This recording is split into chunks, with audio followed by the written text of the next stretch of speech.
respectful, these are personal qualities, faithful, and simple. Simple means you don't have any game on.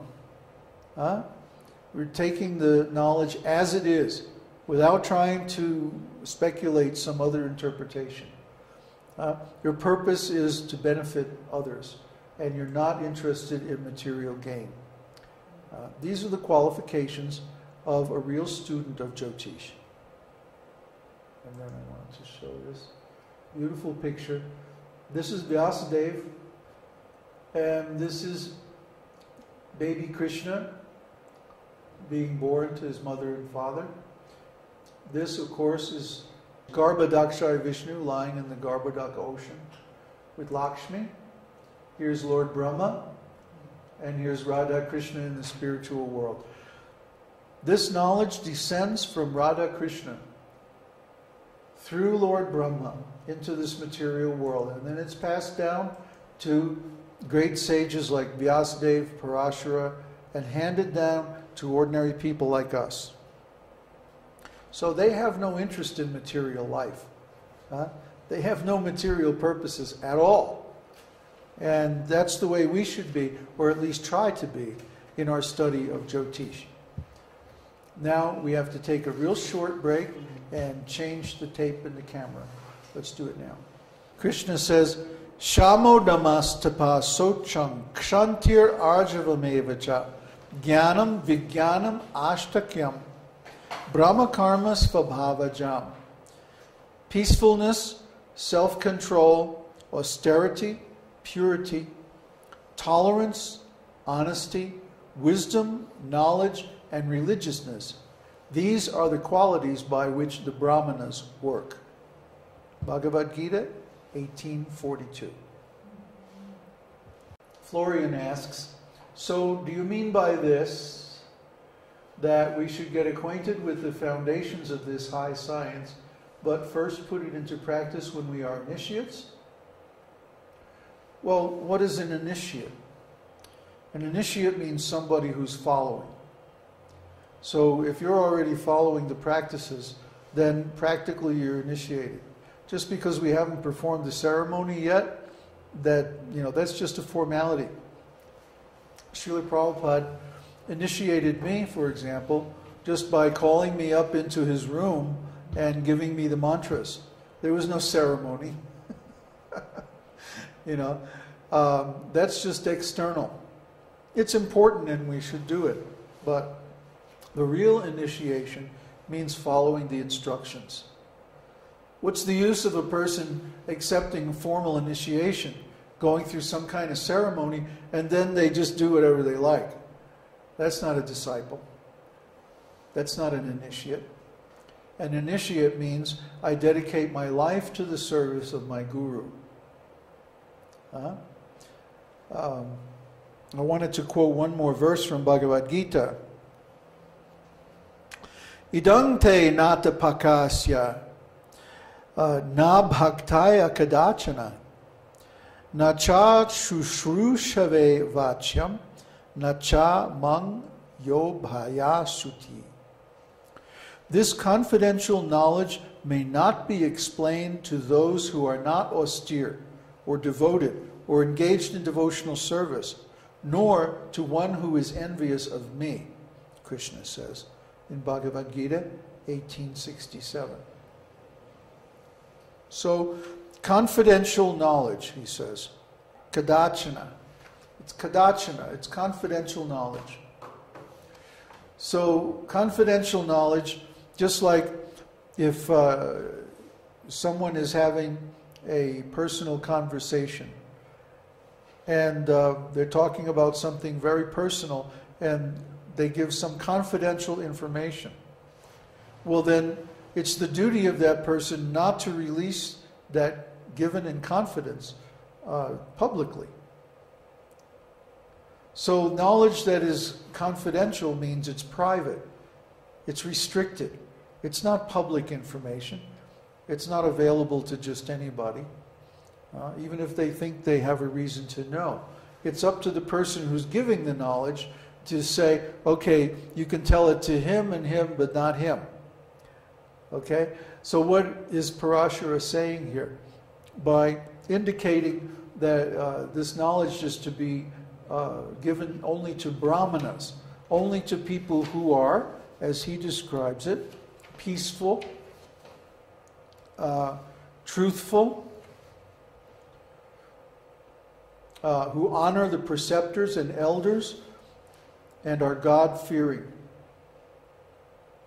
He says only good will follow if we give the teaching to those kind of people. But if we give the teaching to rascals, look out. Then the reaction will be there both for the teacher and the student. So we have to be careful about who we present this knowledge to. That's one reason why I stress the moksha karakas so much. You see, most of our principal students have moksha karaka. And even those who don't, they're very, very sincere. Because we don't put up with any nonsense. We want to make sure that the people who are receiving this knowledge are fully qualified. And the best qualification is moksha karaka. Why? Because moksha karaka means a person has a deep need and desire to attain liberation. And they're looking for the means. How do I attain? They have this strong desire, but there's almost no information in this world about how to actually attain it. Even ordinary religion just talks about achieving heaven, or some kind of material enjoyment or something like that. It's just temporary benefits. We're talking about eternal benefits. Those are on a whole different platform. That knowledge is very rare, and it can only be found by deep research into the Vedas. So we're making that knowledge available to those people, and as a result, it's like taking a fish and putting him in the water. Finally, I'm in my element. I had the same feeling when I encountered this knowledge as a young man. And so I like to make it available to others who also have the desire for liberation. What are the qualifications of a person who has this desire? Well, Krishna says humility, pridelessness, non-violence, tolerance, simplicity, approaching a bona fide spiritual master, cleanliness, steadiness, and self-control, renunciation of the objects of sense gratification, absence of false ego, the perception of the evil of birth, death, old age, and disease, non-attachment to children, wife, and the rest, and even-mindedness amid pleasant and unpleasant events, constant and unalloyed devotion to me, Krishna is speaking here, resorting to solitary places, detachment from the general mass of people, accepting the importance of self-realization, and philosophical search for the absolute truth. These I thus declare to be knowledge, and what is contrary to these is ignorance. As Krishna speaking in Bhagavad Gita 13, 8 through 12. So these personal qualities are displayed by especially Brahminical people, but even if not Brahminical, they're displayed by people who have a taste for self-realization, a need to attain moksha. So I want to learn, or I want to recognize people who have this desire for moksha, and I want to validate that desire and say, yes, this is really the purpose of human life. And if you have this, this is a great blessing. And if you want it, it's also a great blessing. So even if you don't have moksha karaka, if you want it, if you want liberation badly enough, then you can qualify yourself for it by following these principles, these Brahminical principles that Krishna gives in the esoteric teaching. And knowledge of Jyotish is for these kinds of people. Whether or not they're formally initiated, or whether or not they have the moksha karaka in their chart, if they display these Brahminical qualities, That's the kind of people we want to work with.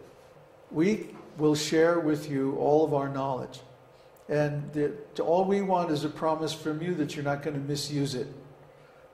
That's the bone of the issue. That's really the central part of what Maitreya is inquiring here and what Parāṣara is telling him in response. Maitreya is saying, how can we use this Brahminical knowledge? We have all this knowledge. We have this fantastic information about the spiritual world and what the soul is and how everything is working and how the universe is, functioning. And we want to share this knowledge, but we want to do it in such a way that's beneficial for everybody. Okay? So what does Parāṣara say? O Brahmana. You have to be a Brahmana. It's not